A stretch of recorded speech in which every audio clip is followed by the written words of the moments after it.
오늘은 우리 그리스도인들로서 세상 가운데 들어가서 조금 더 영향력 있는 삶을 살아가는 하나님의 백성들이 되었으면 해서 오늘은 여러분들에게 읽어드린 오늘 마태복음 5장의 말씀을 갖고 오늘 말씀의 제목은 그리스도인의 생명력, 그리스도인의 영향력이라고 하는 제목으로 오늘 말씀을 나누려고 합니다. 저는 오늘 말씀을 준비를 하면서 문득 떠올랐던 한 편의 영화가 있습니다. 여러분들도 영화 좋아하시지요? 제가 본 영화 중에는 그야말로 인생 영화라고 할까요? 저에게 있어서는 손꼽힐 만한 아주 재미있게 감동 깊게 보았던 영화들이 몇 편이 있습니다만은 그 중에 하나가 있다면 쇼생크 탈출 들어보셨나요? 예, 쇼생크 탈출이라고 하는 영화입니다. 이 영화는 너무도 유명한 영화이다 보니까 여러분들도 적어도 한 번쯤은 보시지 않으셨을까 싶습니다. 이 영화의 스토리는 여러분들이 전부 보셨기에 스토리를 아시겠습니다만은 쇼생크라고 하는 감옥을 중심으로 전개되는 영화인데 여러분들은 이 영화를 보면서 무엇을 느끼셨는지 모르겠습니다만은 저는 한 사람의 생명력이라고 할까요? 한 사람의 영향력에 대한 그런 메시지를 들을 수 있었습니다. 이 쇼생크라고 하는 감옥은 주로 어떤 사람들이 들어가는가 하면은 살인죄를 범한 사람들이라든가 어떤 중범죄를 지은 사람들이 들어오는 감옥이다 보니까 주로 무기징역을 언도받아가지고 평생을 감옥 생활을 하거나 혹은 특별 사면 조치로 노인이 되어서야 겨우 가석방을 통해서 나올 수 있는 그런 감옥이다 보니까 사람들이 전부 마음 정말 지옥 같은 그런 감옥 생활을 하는 곳이었습니다. 그러다 보니 이곳 쇼생크라고 하는 감옥에 들어온 사람들의 얼굴 표정이 전부 어둡습니다. 왜냐하면 아무런 소망이 없거든요. 그리고 이곳에서 수십 년을 감옥 생활을 하다 보니까 전부가 다 이 감옥 생활에 길들여져 버린 그런 사람들이었기 때문입니다. 그런데 이런 어둡고 칙칙한 분위기 속에 마치 빛과 같은 이 감옥을 밝혀줄 수 있는 생명력이 넘치는 한 사람이 감옥에 들어오게 됩니다. 그 사람의 이름은 앤디 듀프레인이라고 하는 사람이었습니다. 이 사람은 비록 이 감옥에 무기징역을 언도받아 들어오기는 하였지만 다른 여느 죄수들처럼 죄를 지어 들어온 사람이 아니었습니다. 그야말로 살인죄 누명을 쓰고 들어오다 보니까 감옥에 들어올 때부터 탈출에 대한 그런 소망을 안게 되었고 그야말로 아주 치밀하게 탈출 준비를 시작을 합니다. 그리고 이 주인공은 언제나 탈출을 통한 새로운 인생에 대한 희망을 갖고 있다 보니까 언제나 다른 죄수들과 달리 생명력이 넘칩니다. 그리고 이러한 생명력은 연이어 감옥 속에 갇혀서 아무런 소망이 없이 살아가는 동료 죄수들에게도 엄청난 영향력으로 작용을 하는데 처음에는 오랜 감옥 생활로 지쳐있는 동료들에게 맥주라도 한 병씩 선사했으면 하는 그런 마음으로 결국은 간수장과 내기를 하게 되었고 그래 동료들에게 시원한 그 무더운 여름에 시원한 맥주 한 병씩을 선사를 하는가 하면은 또 칙칙한 감옥 속에 도서관이라도 있으면 무료한 시간들을 보내지 않겠다. 아마도 그런 생각을 가지고 도서관이라도 좀 만들고자 하는 그런 마음을 가지고 끊임없이 추진을 합니다. 그래 결국은 어떤 단체로부터 엄청난 책들을 기증받아서 도서관을 만들기도 하고요. 또 아무런 소망 없이 살아가는 사람들에게 공부를 좀 가르쳐서 우리나라로 표현하자면은 검정고시 같은 그런 시험에 합격시켜 주어서 새로운 살 길을 열어주기도 하고요. 때로는 칙칙한 분위기 속에 잠시 동안만이라도 어떻게 하면 좀 천국을 만끽하게 만들 수 있을까 하다가 방송실에 몰래 들어가서 클래식 음악을 틀어주기도 하면서 지옥 같았던 그 감옥을 천국으로 만들어주는 그런 장면을 보았습니다. 그야말로 다른 사람들은 아무런 생명력도 영향력도 없다 보니 마치 새장에 갇혀있는 새처럼 감옥이라고 하는 울타리 안에 갇혀서 거기에서 짜맞춰진 길들여진 동물 같은 그런 인생을 살고 있지만, 언제나 희망을 꿈꾸는 사람은 감옥 속에서도 천국 같은 행복을 만끽하는 것을 보았고요. 그리고 더 나아가서 감옥에 길들여져 버린 이 세상에 짜맞춰진 그런 사람들, 세상의 가치관을 가지고 그렇게 살아가는 사람들의 잘못된 가치관을 깨뜨려서 그들에게 언제나 자유에 대한 희망을 안겨주는 상당한 영향력으로 작용하는 것을 보았습니다. 그리고 저는 이것이 세상을 살아가는 우리 그리스도인들의 생명력이 아닐까 싶습니다. 더 나아가서 오늘날 세상 속에 함께 공존하는, 이 땅 가운데 교회가 함께 공존하잖아요. 이 세상 가운데 공존하는 오늘날 교회의 생명력이 아닐까 싶습니다. 정말이지 우리 안에 예수 그리스도의 생명이 없는 사람이라든가 우리 주님께서 우리에게 약속하신 영원한 천국에 대한 아무런 소망이 없는 사람들은 그야말로 이 세상을 주관하는 세상 주관자들, 마귀가 역사하는 이 세상이라고 하는 틀 속에 갇혀서 세상에 짜맞춰진 누구나 할 것 없이 전부가 다 그런 길을 걸어가지만, 진짜 주님을 만났고 우리 안에 우리 주님께서 주신 새 생명에 대한 감격과 영원한 천국의 소망을 바라보는 사람들은 세상을 바꾸기도 하고요, 세상을 뒤집어 엎는다는 사실 여러분 아십니까? 여러분, 로마서 12장의 말씀에 의하면 예수 그리스도의 보혈의 피로 거듭나고 성령의 능력으로 거듭난 하나님의 사람들, 오늘을 살고 있는 저와 여러분들을 향하여 하나님은 이렇게 도전하십니다.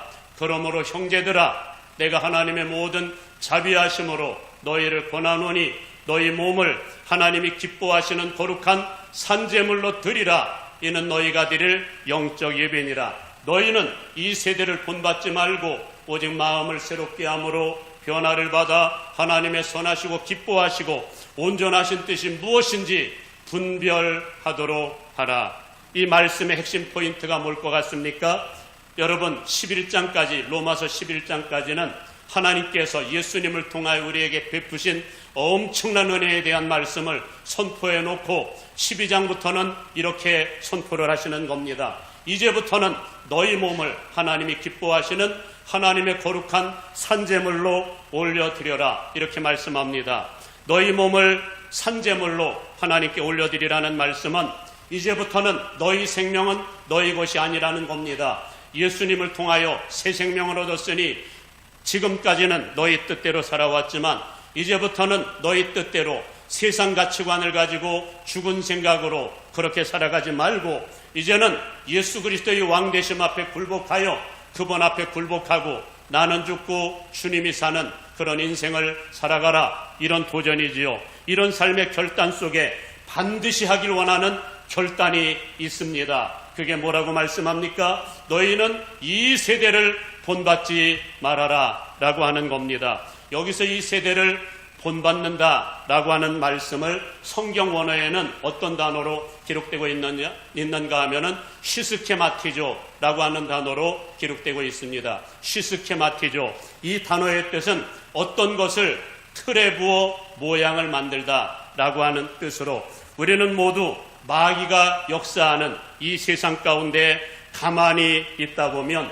저절로 세상에 짜맞춰진 마귀의 사람들이 된다는 겁니다. 인정하십니까? 여러분, 우리 안에 말씀이라고 하는 기준이 없으면 이 땅의 모든 사람들은 다 세상에 짜맞춰진 인생을 살 것입니다. 그러기에 이 세상을 본받지 말라는 것은 이 세상을 깨뜨리기를 원하십니다. 그런 다음에는 반드시 새로운 기준, 새로운 규범이라고 할 수 있는 하나님의 말씀을 따라가야 되는데 그 기준이 뭐라고 말씀을 할까요? 오직 마음을 새롭게 함으로 변화를 받아. 마음을 새롭게 하는 것은 우리 자신이고 변화시키는 분은 누구일까요? 성령님이시라는 겁니다. 그리고 성령께서 이끌어 가시는 대로 하나님의 선하시고 기뻐하시고 온전하신 뜻이 무엇인지 날마다 말씀을 묵상하면서 말씀 속에서 하나님의 뜻을 분별하여 그 말씀을 쫓아가라. 이것이 세상을 역행하고 세상을 이기는 능력이라는 말씀입니다. 그러면 어떤 일이 벌어질까요? 여러분, 우리가 사는 세상이 하나님의 말씀이라고 하는 기준을 가지고 사는 사람과 그리고 하나님의 말씀이라고 하는 기준이 없이 그저 세상의 기준, 마귀의 기준을 따라 살아가는 그런 사람들이 섞여서 살면은 어떤 일이 벌어질까요? 반드시 분쟁이 벌어진다는 겁니다. 마태복음 10장에서 말씀하는 거룩한 분쟁, 물론 하나님의 사람이라 할지라도 말씀대로 살려고 하는 의지가 없으면 세상과의 마찰, 분쟁들은 일어나지 않겠지요. 그런데 진짜 그리스도의 말씀의 기준을 안고 살려고 하는 사람들은 마태복음 10장 44절 이하에서 예수님은 말씀합니다마는 거룩한 분쟁이 일어난다고 말씀을 합니다. 그리고 우리 주님이 오신 목적이 이를 위해서 왔다고 말씀합니다. 사람들은 내가 너희에게 평화를 주러 왔는지 아느냐? 검을 주러 왔다. 그러면서 아버지와 아들이 그리고 딸과 어머니가 시어머니와 며느리가 분쟁하게 하려 함이라. 여러분, 이걸 부정적인 의미로 하신 말씀이 아니고 하나님의 말씀의 기준을 가지고 살아가는 사람들은 이런 거룩한 분쟁들이 일어난다는 겁니다. 그럴 때 우리 그리스도인들은 마찰들, 분쟁들 이런 것들을 절대로 두려워하지 말라는 겁니다.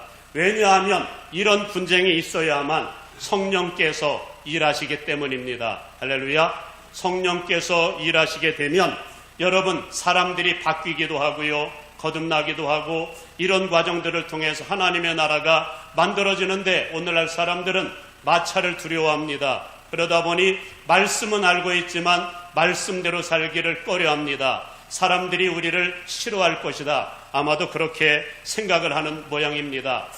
사도행전 17장에 보면 바울 사도가 데살로니가에 있는 한 회당에 들어가서 복음을 전합니다. 그랬더니 헬라인이건 유대인이건 전부가 여러분 3주밖에 복음을 전하지 않았는데 전부 회개하고 돌아오는 겁니다.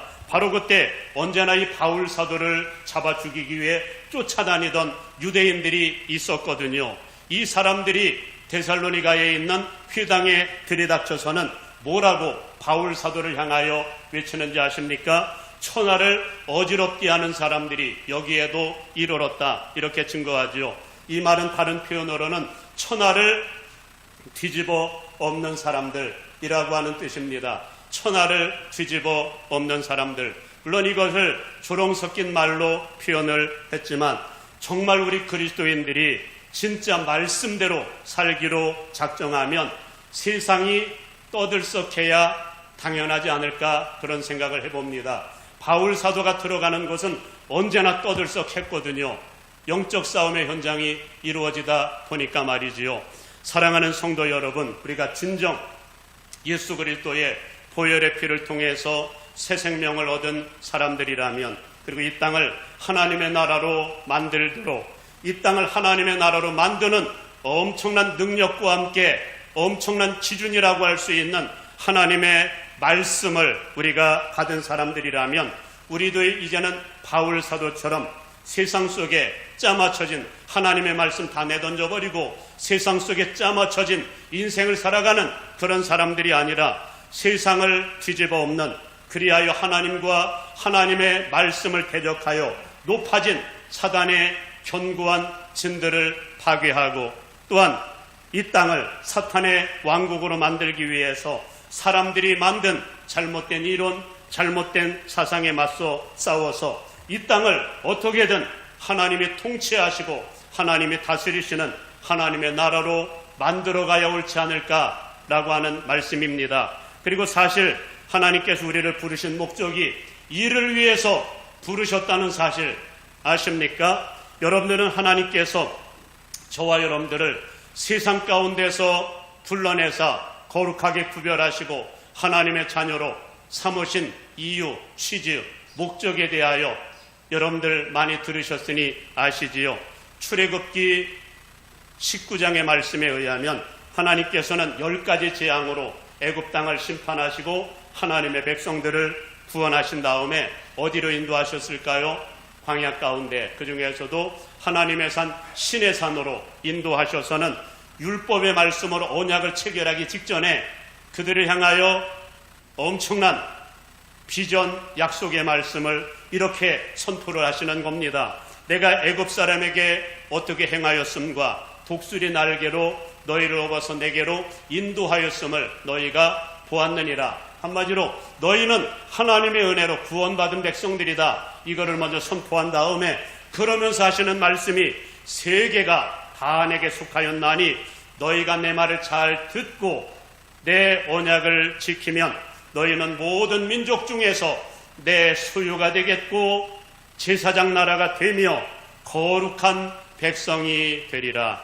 한마디로 하나님께서 이스라엘 백성들을 애굽의 노예 가운데서 구원하사 하나님의 자녀로 삼으신 목적과 취지가 있었는데 그 목적이 뭐라고 말씀을 할까요? 우선은 하나님과 이제 곧 맺게 될 언약의 말씀을 잘 듣고 지키는 순종하는 백성들 만들기 위함이었다는 겁니다. 언약의 말씀의 내용을 아시죠? 하나님 사랑, 이웃 사랑에 대한 명령의 말씀을 받았습니다마는 한마디로 주님의 관심은 하나님의 백성들이 하나님을 뜨겁게 사랑하여 예배할 줄 알고 주님과 동행할 줄 알고 또 이웃 사랑을 실천하되 지체된 성도들을 사랑할 줄 알고 이웃 사랑할 줄 아는 하나님의 백성들 만들기 위함이었다라고 말씀을 하시면서 이렇게 하나님과 맺은 언약의 말씀을 잘 지켜서 하나님의 말씀을 기준으로 해서 순종하여 따라오기만 하면 하나님께서 장차 이루시게 될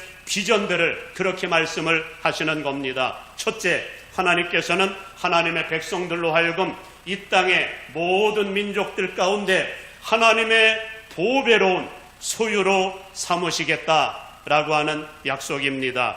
여러분, 하나님의 소유라고 하는 단어, 이 소유라고 하는 단어를 성경 원어로 보면은 암세계라라고 하는 단어로 기록되고 있는데 이것은 그냥 소유가 아닙니다. 하나님의 보배로운 소유로 만드시겠다, 삼으시겠다, 그런 말씀입니다. 여러분, 이 땅에 존재하는 모든 것이 전부 누구의 것입니까? 하나님의 것 아닙니까? 그런데 그 중에서도 하나님의 특별히 사랑하는 특별한 존재로, 소유로 삼으시겠다는 약속입니다. 다른 표현으로는 우리를 하나님과 아주 특별한 관계로 삼으시겠다는 말씀이지요. 마치 아브라함처럼, 다윗처럼, 또 예수님의 제자들 가운데 특별히 사랑했던 베드로처럼, 요한처럼 우리를 그런 존재로 삼으시겠다는 겁니다. 그렇다면 두 번째 목적이 뭘까요? 우리가 섬기는 하나님이 거룩한 분이시거든요. 율법을 주신 목적도 첫 번째가 뭘까요? 거룩이거든요. 장차 들어갈 천국은 누가 들어갈까요? 거룩한 백성이 들어가거든요. 그래서 두 번째 우리 주님은 말씀하기를 거룩한 백성 만들기 위함이었다 말씀을 합니다. 정말이지 우리를 향한 우리 주님의 관심은 단순히 그저 예수 그리스도의 보혈의 피를 통해서 죄사함을 받는 그저 법적인 차원에서 칭의 이런 인정받는 그런 의인이 아니라 주님의 관심은 오직 하나님의 말씀과 기도로 거룩하여진다는 여러분 디모데전서 4장 6절인가요? 6절의 말씀을 따라서 우리 주님의 관심은 말씀을 쫓아 사는 가운데 성령을 따라 살아가는 가운데 진짜 거룩한 백성 만들기를 원하셨다라고 하는 겁니다. 할렐루야. 하나님의 나라도 그런 사람들이 들어가다 보니 주님의 관심은 주님 오실 그날에 너희 영과 혼과 몸이 성령 소멸하지 말고 기도하고 말씀을 쫓아가는 가운데 너희들의 영과 혼과 몸이 흠없기를 원하노라. 이게 주님의 말씀이었거든요. 그렇다면 세 번째 목적이 뭘까요? 우리로 하여금 제사장 나라로 만들기 위함이었다 이런 말씀을 합니다. 여러분, 제사장 나라로 삼으시겠다라고 하는 게 어떤 의미가 있는 것일까요? 여러분, 원래 이 제사장의 역할이 뭔지 아시지요? 끊어진 관계를 회복시켜주는 사람, 하나님과의 관계에 끊어진 사람을 회복시켜주는 사람이 제사장이 했던 역할이었거든요. 그런데 우리를 향해서 제사장이다 이렇게 말씀하시는 이유가 있습니다. 여러분, 이 땅에 아직도 하나님을 알지 못하여 하나님과의 관계가 끊어져서 살고 있는 사람들로 가득하잖아요. 여러분, 세상 가운데 있는 모든 사람들이 그런 사람들인데, 주님의 관심은 우리가 제사장이 되어서 그들을 하나님과 화목하게 하고 하나님께로 인도하기를 원하신다, 그런 말씀이죠. 그런데 여러분, 신약으로 넘어오면서부터는 이 단어를 어떻게 사용하시는지 아십니까? 베드로전서 2장 9절 말씀에 의하면 여러분, 우리에게 엄청난 약속으로 이런 말씀을 합니다. 너희들은 모두가 다 왕같은 제사장들이라. 할렐루야. 우리 한번 옆에 계신 분들하고 인사합시다. 당신은 왕같은 제사장입니다. 시작. 당신은 왕같은 제사장입니다. 여러분, 정말 그렇습니다. 여러분들은 왕같은 제사장들입니다. 왜 이런 단어를 사용하는가 하면은 이 말에는 엄청난 권세와 능력이 담겨져 있는 단어이거든요. 여러분, 왕은 무엇으로 나라를 다스릴까요? 말로 다스리잖아요. 그죠? 왕은 말로 나라를 다스리고 제사장은 기도로 다스리는 사람인데, 사실 우리가 섬기는 예수님께서 이 땅에 영원한 왕으로, 영원한 대제사장으로 오셔서 말씀의 권세로 또 성령의 능력, 기도의 능력으로 이 땅을 하나님의 나라로 만드셨듯이 우리 주님께서는 주님의 권세와 능력을 우리에게 주심으로 인하여 우리도 예수님처럼 말씀의 권세로, 성령의 능력으로, 기도의 능력으로 여러분, 어둠의 영들은 묶어버리고 묶인 영혼들은 풀어주면서 제사장 역할을 감당하기를 원하신다라고 하는 겁니다. 이것이 바로 우리가 지난번에 나누었던 두 가지의 무기에 대한 말씀을 나누었습니다. 많은 마태복음 16장에서 말씀하시는 천국 열쇠, 묶어푸는 권세, 이걸 우리에게 왕같은 제사장인 저와 여러분들에게 주셨다는 말씀이고요. 에베소서 6장에서 말씀하고 있는 성령의 검으로 표현하고 있는 말씀이 저와 여러분들에게 주어졌다라고 하는 것입니다. 할렐루야. 여러분들의 말에 천하가 달려 있습니다. 여러분들의 기도에 천하가 달려 있습니다. 활용하지 않아서 그렇지 여러분, 나는 왕이다 이런 생각을 가지고 하나님의 말씀을 한번 선포해 보십시오. 기적이 일어날 것입니다. 할렐루야. 여러분 안에 계신 성령의 능력, 중보의 능력, 묶어푸는 능력을 가지고 여러분 믿음으로 기도하면서 선포해 보십시오. 여러분, 우리는 세상을 두려워할 사람들이 아닙니다. 세상을 이기는 능력이 저와 여러분들에게 주어졌기 때문입니다. 마음껏 활용할 수 있기를 주님의 이름으로 축복합니다. 그런데 여러분, 하나님께서 우리에게 부여하신 우리 그리스도인들의 생명력과 영향력에 대해서 오늘 함께 읽었던 오늘 본문의 말씀 속에서는 조금 색다르게 표현하고 있음을 발견합니다. 오늘 본문 13절은 이렇게 말씀을 합니다. 너희는 세상의 소금이니 소금이 만일 그 맛을 잃으면 무엇으로 짜게 하리요? 후에는 아무 쓸데없어 다만 밖에 버려져 사람에게 밟힐 뿐이니라. 그리고 또 한 가지 이렇게 말씀을 합니다. 너희는 세상의 빛이라.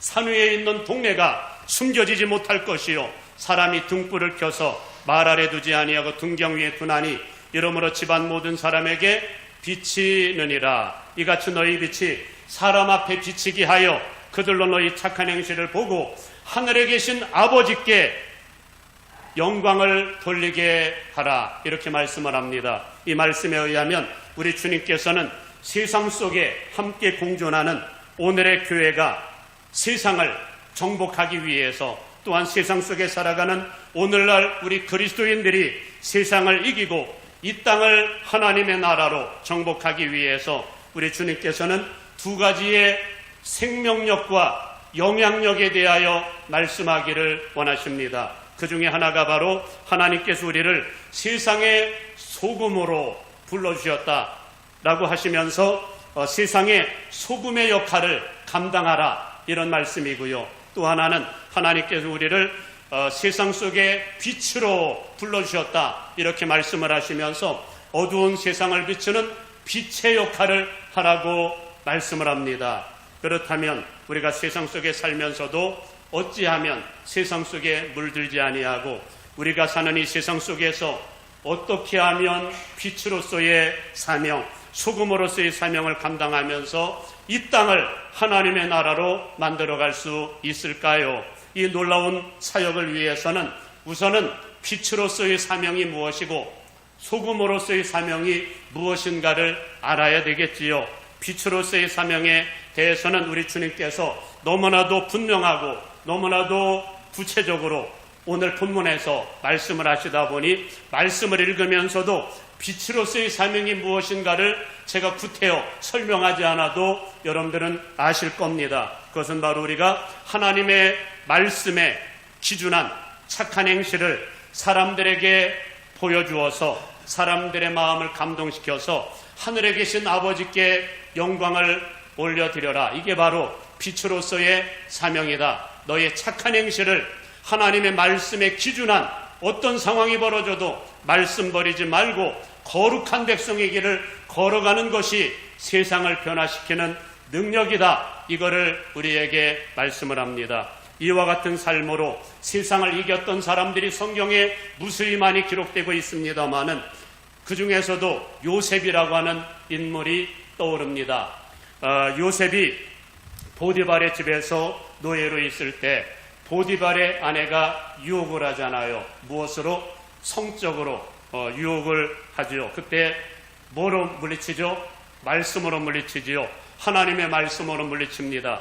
그럼에도 불구하고 보디발의 아내를 강간하려고 했다는 강간 미수범으로 그야말로 누명을 쓰고 옥에 갇히는 신세가 되었지만 여러분, 우리가 사는 세상이 아무리 불법과 불의가 만연한다 하더라도 그럼에도 불구하고 하나님의 말씀이 불법과 불의를 이긴다는 사실 여러분 아십니까? 이 땅에 여러분 불의가 정의를 이기는 것 같지만 나중에 끝에 가면 반드시 정의가 불의를 이기고요. 여러분, 죄가 세상을 정복해 가는 것 같지만 나중에는 거룩이 죄를 이기는 줄로 믿습니다. 반드시 하나님의 때에 전부 드러나거든요. 언제? 하나님의 때가 되면 전부 드러납니다. 결국 요셉의 의로움은 만천하에 드러나게 되었고, 그래 옥중에 있을 때 간수들로부터 인정을 받았을 뿐만 아니라 나중에는 하나님은 그를 어디까지 높여주시지요?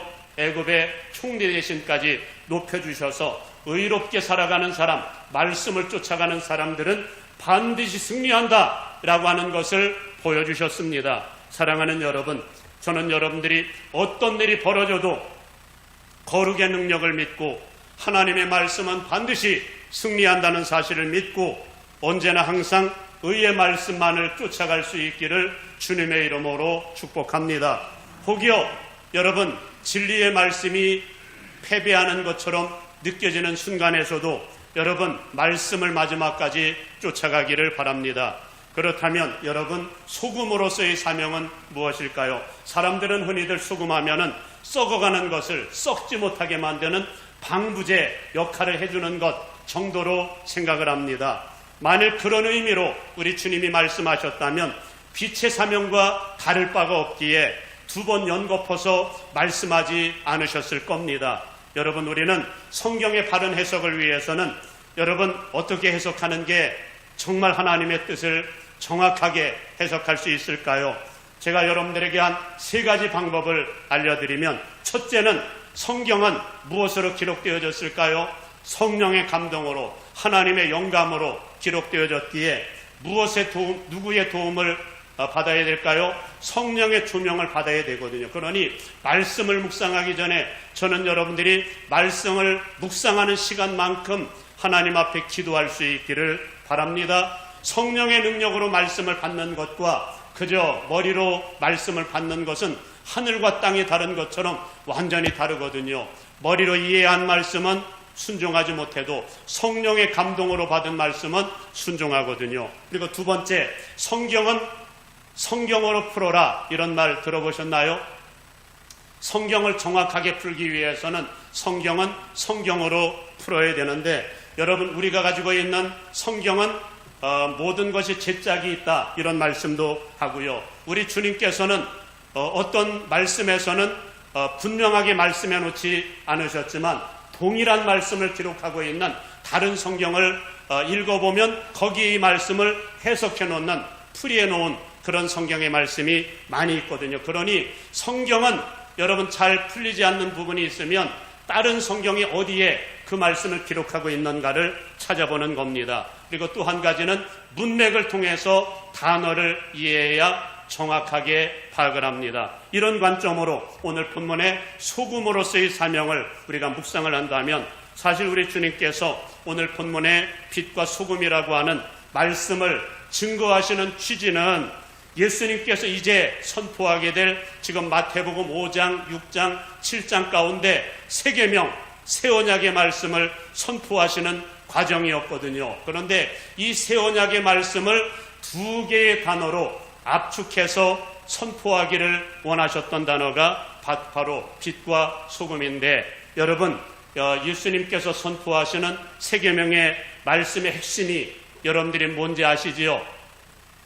여러분 원래 율법이라고 하는 것은 규례와 법도로 묶여져 있거든요. 규례는 예배법, 그리고 법도는 십계명을 비롯한 삶의 명령의 말씀을 하달하셨습니다. 한마디로 이 율법의 핵심, 계명의 핵심은 두 가지입니다. 첫째는 거룩하도록, 하나님의 관심은 하나님의 백성들이 말씀을 통하여 거룩하도록. 둘째는 뜨겁게 사랑하도록, 하나님 사랑, 이웃 사랑 실천하는 하나님의 백성들 만들기 위하여 말씀을 우리에게 주신 것이거든요. 그렇다면 예수님께서 이 소금이라고 하는 단어를 꺼내신 취지를 문맥상으로 이해할 수 있겠지요. 여러분, 빛이 거룩의 능력을 우리에게 말씀하기를 원하셨다면 소금은 뭘까요? 사랑의 능력을 말씀하기 위함이었다는 겁니다. 그렇다면 이제는 성경은 성경으로 풀라는 말씀을 따라 한번 성경적으로 접근해 볼까요? 우리 주님께서 오늘 본문의 말씀과 동일한 말씀을 기록해 놓고 있는 마가복음 9장 50절 말씀에서는 너무나도 선명하고 분명하게 이렇게 말씀을 합니다. 소금은 좋은 것이로되 만일 소금이 그 맛을 잃으면 무엇으로 이를 짜게 하리요? 너희 속에 소금을 두고 서로 화목하라 하시니라. 여러분 분명해졌지요? 우리 주님께서 소금을 무엇으로 풀이를 해주셨을까요? 화목하게 하는 사명으로 풀이해 주셨습니다. 한마디로 소금의 짠맛을 잃어버렸다라고 하는 말은 화목하게 하는 능력, 하나 되게 만드는 능력, 사랑의 능력을 상실해버렸다, 이 말씀을 하시는 겁니다. 그러니 사랑의 능력, 화목하게 하는 능력을 잃어버렸으니 세상 속에 살면서 영향력을 행사할 수 있을까요? 아무런 영향력이 없어서 사람들에게 짓밟힐 뿐이다, 이것을 지금 말씀하고 있는 겁니다. 마치 무엇을 연상하면 이해하기 쉬울까요? 아마 김장을 직접 해보지는 않으셨지만 아마 우리 권사님들은 다 해보셨을 것이고, 우리 아마 옆에서 적어도 김장하는 것을 보셨지 않으셨을까 싶습니다. 그런데 여러분, 흔히들 겉절이라고 하죠. 겉절이. 그 수많은 배추들을 어떻게 하나 되게 만들 수 있을까요? 소금을 잔뜩 뿌리는 겁니다. 잔뜩 뿌려놓고 시간이 지나면 그토록 파릇파릇했던 배추들이 전부 어떻게 됩니까? 순이 죽고 한데 어우러져서 그렇게 많은 배추가 하나가 되는 것을 여러분들은 보셨을 겁니다. 지금 우리 주님께서는 그런 의미로 소금을 말씀하고 있는 겁니다. 소금처럼 내 몸을 녹여서 내 몸을 아주 철저히 죽여서 공동체를 하나 되게 만들고 공동체를 사랑 충만한 천국의 공동체를 만들어 가라는 그런 말씀이지요.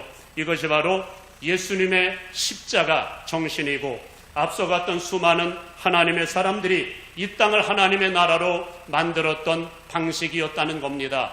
여러분들은 사랑의 능력을 믿으십니까? 여러분, 거룩한 삶에도 능력이 있지만 여러분, 거룩보다도 더 큰 능력은 사랑의 능력인 줄로 믿습니다. 화목하게 만드는 능력인 줄로 믿습니다. 이 땅에 죄를 지은 사람들을 향해서 정의를 외치면서 그들을 처벌하는 것보다도 더 큰 능력은 그들에게 용서와 긍휼과 자비를 베풀어주는 겁니다. 그러면 그들은 어쩌면 새 생명에 대한 감사와 감격만큼이나 여러분들을 사랑하게 될 것이고, 나중에는 말씀 가운데로 돌아와서 거룩한 백성의 길도 걸어가게 될 것입니다. 그런 차원에 저는 여러분들이 정의의 사도가 되기보다는 공의의 사도가 되기를 주님의 이름으로 축복합니다. 여러분들은 정의와 공의가, 여러분 단어는 비슷해 보이지만 다르다는 것을 알고 있지요. 어떻게 다른지 여러분 설명할 수 있으십니까? 정의는 무엇이고 공의는 무엇일까요? 어떻게 다를까요? 여러분, 정의는 법대로 하는 겁니다. 그야말로 법대로. 잘못했으면 처벌을 하는 것, 그게 정의거든요. 그러나 공의는 뭘까요? 공의는 사람을 살리는 겁니다. 어떤 것이 그 사람에게 유익이 되는가, 그거를 판단하는 겁니다. 그래서 여러분, 우리가 믿는 십자가는 정의일까요? 공의일까요? 정의대로 심판을 하셨다면 우리 중에 살아남을 사람 아무도 없었을 겁니다. 그런데 오늘 이렇게 새 생명을 얻은 이유는 예수 그리스도의 십자가의 공의 때문인 줄로 믿습니다. 그 안에 엄청난 주님의 사랑이 담겨져 있는 것입니다. 사랑하는 성도 여러분, 주님도 사랑의 능력으로 이 땅을 이렇게 하나님의 나라로 정복해 오셨던 것처럼 주님께서는 오늘 우리에게도 동일한 도전을 하시기를 원하십니다. 거룩의 능력을 믿으라 말씀을 합니다. 여러분, 거룩으로 마지막까지 말씀은 여러분 불법과 불의를 이긴다는 거, 이거 기억할 수 있기를 바라고요. 또 한 가지는 사랑의 능력을 믿을 수 있기를 간절히 바랍니다. 여러분 안에 넘치는 사랑이 부족하다면 사랑을 공급해 주시는 그리스도와 말씀을 통해서 동행할 수 있기를 바랍니다. 그 안에 엄청난 사랑도 나오고요, 엄청난 거룩의 능력도 나오고요, 말씀대로 사는 능력이 그 안에서 넘쳐나거든요. 할렐루야. 그래야 바라기는 하나님 주시는 공의 사랑의 능력으로 이 어두워져가는 세상을 밝히고 사랑으로 정복하는 저와 여러분들이 되시기를 주님의 이름으로 축복합니다.